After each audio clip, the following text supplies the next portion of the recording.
Continuamos con la parte B del tema que nos convoca, operaciones financieras complejas, y vamos por su clasificación. Vemos que ahora es 34. Muy bien. Entonces comenzamos por la certeza de su duración. Se clasifican en ciertas, cuando su duración será planificada y debe ser lograda, o incierta o contingente, cuando el comienzo o la finalización de la sucesión de pagos depende de un evento aleatorio. Por la naturaleza de sus términos, pueden ser constantes o variables, constantes cuando los términos son iguales, variables cuando los términos están sujetos a alguna ley de variación, progresión aritmética o geométrica, o que no está sujeta a ninguna ley, pero los términos o las cuotas no son iguales. Nosotros ahora estamos viendo rentas constantes. Luego vamos a pasar a ver y estudiar las rentas variables. Otra clasificación es por el número de sus términos. Temporarias, si tienen un número finito de términos, o perpetuas, cuando el número de términos es infinito. Tengo que hacer la aclaración que en este caso estamos tratando a las rentas temporarias. Es decir, comenzamos viendo rentas dentro de operaciones financieras complejas, y ya lo definimos como la sucesión de pagos o cobros que se hacen para amortizar una deuda o para constituir un capital. En este caso son las ciertas, son constantes y son temporarias, dado que tienen un número finito de términos. Continuamos.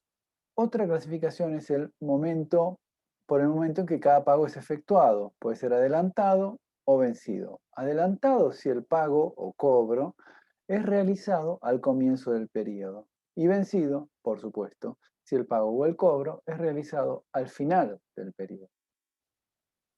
Por supuesto que vamos a ver en este tipo de rentas de los dos tipos, con pago adelantado y con pago vencido, y ya vamos a ver las deducciones de las fórmulas generales de amortización e imposición respectivas. Otra clasificación es de acuerdo con el régimen financiero, pueden ser a interés simple o a interés compuesto. Nosotros nos vamos a abocar a ver las rentas a interés compuesto.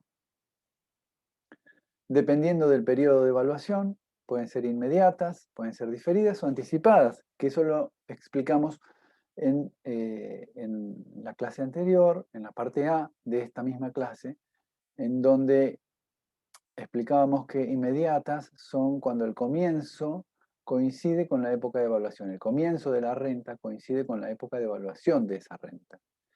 Diferido, cuando la época de evaluación es anterior a la época de inicio. Y anticipado, cuando la época de evaluación es posterior al momento del inicio de la renta. No quiero perder de vista el reloj. Si no, nos pasamos y todo esto es en vano porque no entra en el video que puedo subir al aula. Otra clasificación de operaciones financieras complejas, rentas, es de acuerdo a su objetivo. Como bien decíamos, pueden ser imposiciones o amortizaciones. Imposiciones cuando los términos tienen la intención de formar un capital o un monto, si nos es más fácil para comprender. Y las amortizaciones cuando son utilizadas para pagar una deuda. Y que también después vamos a ver qué distintos tipos de deudas o de sistemas puede haber de amortización de deuda.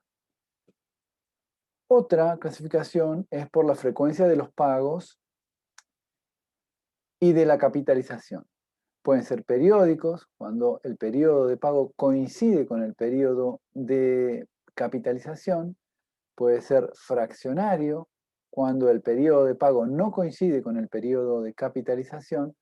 Y puede ser continuo, cuando entre cada pago existe un periodo infinito de tiempo y tiene que ver con el concepto de tasa instantánea que vamos a ver después al momento de ver este tipo de rentas o ese tipo de capitalización continua, porque nosotros hasta aquí hemos estudiado capitalización con valores discretos, es decir, valores enteros de 1 a infinito, pero no hemos visto con el límite tendiendo a infinito. Entre 1 y 2 hay un montón de valores, hay infinitos valores, para hablar correctamente. Y la capitalización no para nunca, no es discreta, es continua. Lo hacemos discreto para poder practicarla, para poder llevarla a la realidad, porque sería muy complejo el cálculo de una capitalización con el límite tendiendo a infinito entre valor y valor de tiempo, o lo que es continuo, con tasa instantánea. Ya la vamos a estudiar.